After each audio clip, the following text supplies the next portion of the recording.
Assalamualaikum warahmatullahi wabarakatuh. Hari ini kita akan belajar mengenai alat-alat optik, yaitu mata, kamera, loop, mikroskop, dan teropong. Alat optik merupakan alat yang bekerja berdasarkan pembiasan dan pemantulan cahaya. Alat optik dibedakan menjadi dua jenis, yaitu alat optik alami seperti mata dan alat optik buatan seperti kamera, loop, mikroskop, dan teropong. Ini adalah gambar dari bagian-bagian pada mata. Saudara bisa lihat bagian-bagian pada mata pada gambar ini. Adapun bagian-bagian mata, yang pertama kornea, yaitu bagian depan mata yang memiliki kelengkungan yang tajam, berfungsi untuk menerima cahaya yang masuk ke mata. 2. Iris, yaitu selaput di depan lensa mata yang membentuk celah. Fungsinya untuk mengatur lebarnya pupil dan memberi warna pada mata. 3. Pupil, yaitu celah atau lubang lingkaran yang dibentuk oleh iris. Berfungsi untuk mengatur intensitas atau jumlah cahaya yang masuk ke mata. 4. Lensa mata, yaitu benda bening berbentuk cembung. Berfungsi untuk mengatur fokus cahaya sebelum masuk ke retina. Kelima, retina, berfungsi untuk menangkap bayangan yang dibentuk oleh lensa mata. Yang keenam, saraf mata, berfungsi untuk menyampaikan informasi ke otak. Agar bayangan dapat dilihat dengan jelas, maka bayangan dibentuk oleh lensa mata harus berada di retina. Selanjutnya, batas penglihatan mata. Batas penglihatan mata terbagi dua. Yang pertama, titik dekat mata. Yang kedua, titik jauh mata. Titik dekat mata adalah titik paling dekat yang masih dapat dilihat dengan jelas oleh mata yang berakomodasi maksimum atau sekuat-kuatnya. Untuk mata normal, titik dekat mata adalah 25 cm. Sedangkan titik jauh mata adalah titik paling jauh yang masih dapat dilihat oleh mata yang tidak berakomodasi maksimum atau hanya untuk mata berakomodasi minimum. Untuk mata normal memiliki titik jauh tak berhingga. Cacat mata. Cacat mata adalah ketidaknormalan pada mata dan dapat diatasi dengan menggunakan kacamata, lensa kontak, atau melalui suatu operasi. Adapun jenis dari cacat mata, yang pertama rabun jauh atau miopi, rabun dekat, hipermetropi, mata tua, presbiopi, dan silindris astigmatis. Rabun jauh atau miopi.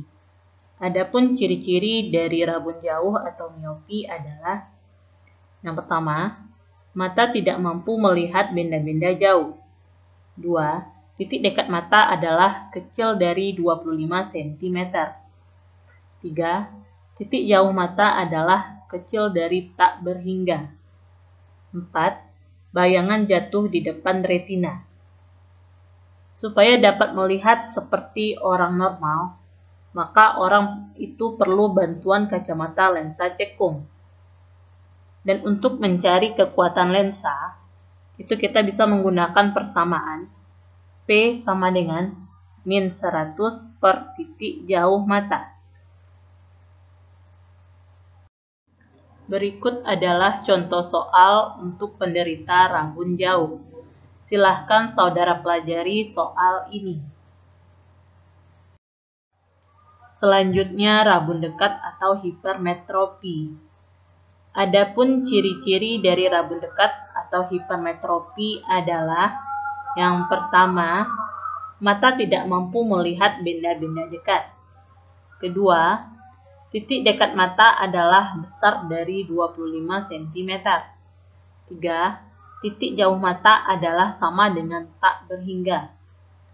Supaya dapat melihat seperti orang normal, maka orang itu perlu bantuan kacamata lensa cembung atau lensa positif. Adapun bayangannya yaitu jatuh di belakang retina. Untuk menghitung kekuatan lensa, kita dapat menggunakan persamaan T sama dengan 4 dikurang 100 per titik dekat mata. Berikut adalah contoh soal untuk penderita rabun dekat. Silahkan saudara pelajari soal ini. Cacat mata berikutnya adalah presbiopi dan silindris. Adapun ciri-ciri dari cacat mata presbiopi adalah yang pertama, tidak dapat melihat dengan jelas benda jauh maupun benda dekat. Kedua, disebabkan karena daya akomodasi mata yang berkurang karena faktor usia. 3. Titik dekat mata besar dari 25 cm. 4. Titik jauh mata adalah kecil dari tak berhingga. 5. Dapat ditolong dengan kacamata berlensa ganda, yaitu lensa cembung dan lensa cekung. Selanjutnya silindris.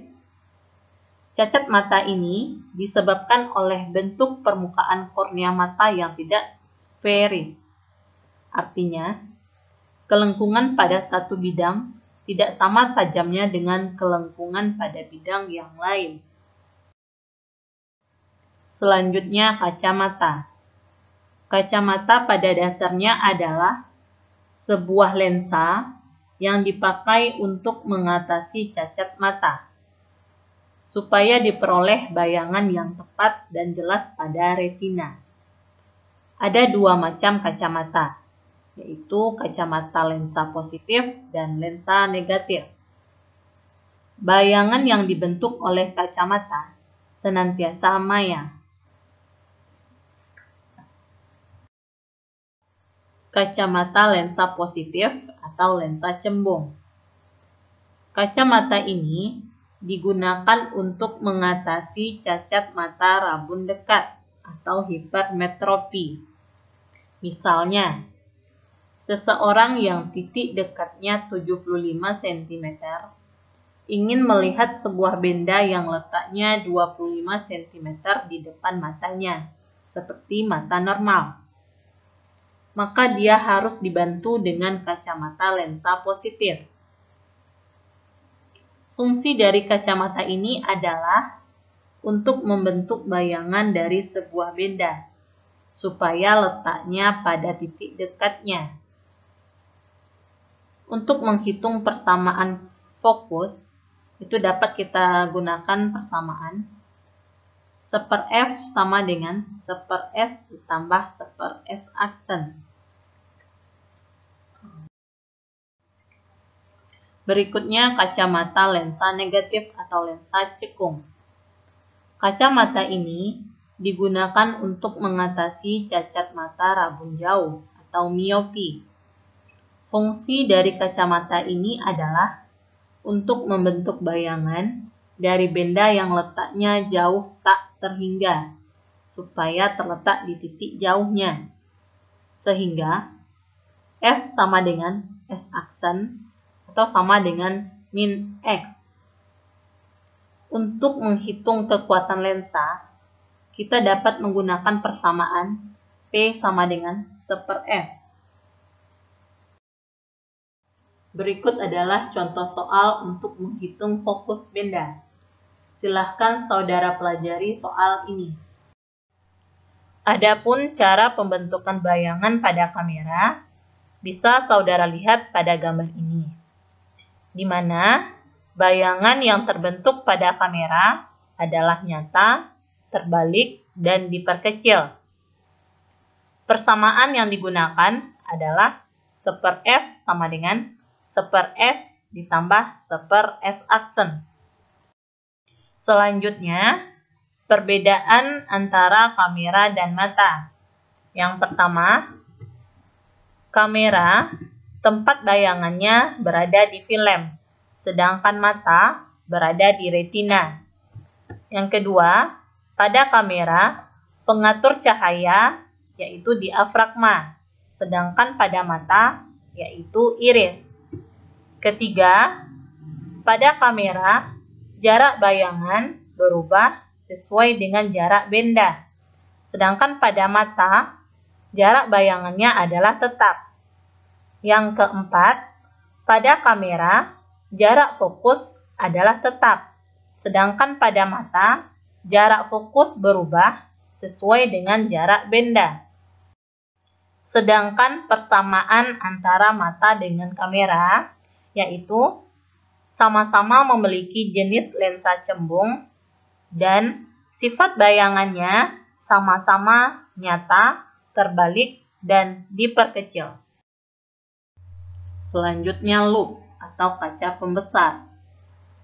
Loop adalah alat optik yang paling sederhana, hanya menggunakan sebuah lensa cembung atau lensa positif.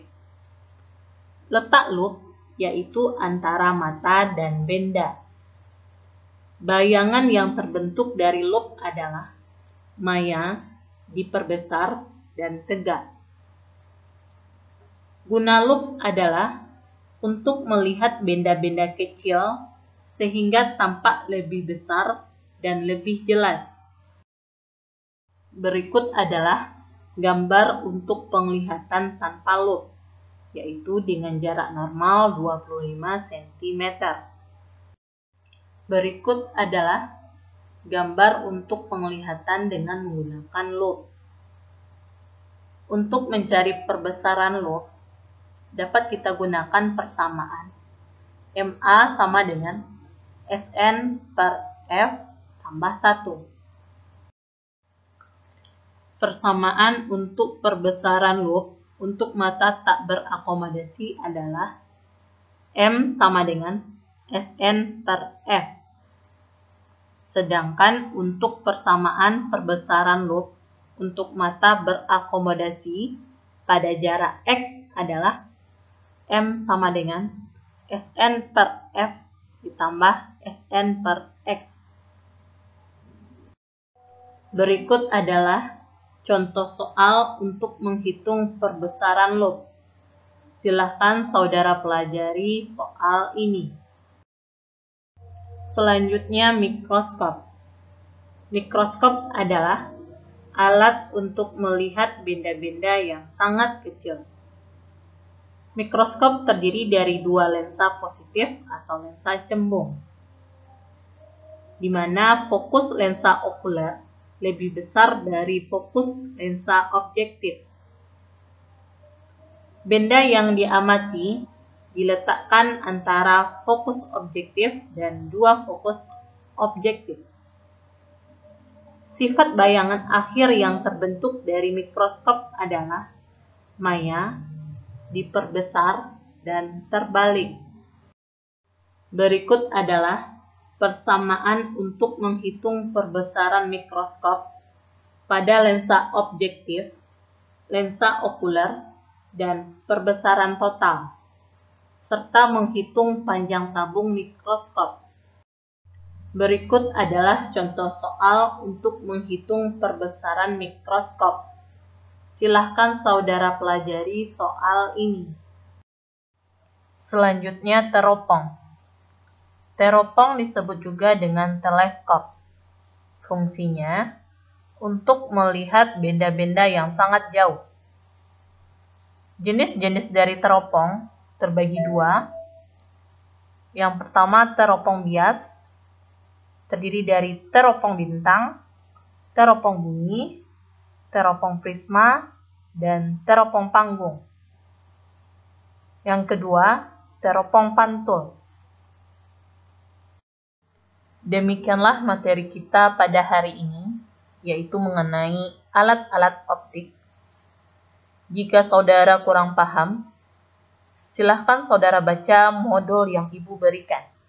Terima kasih.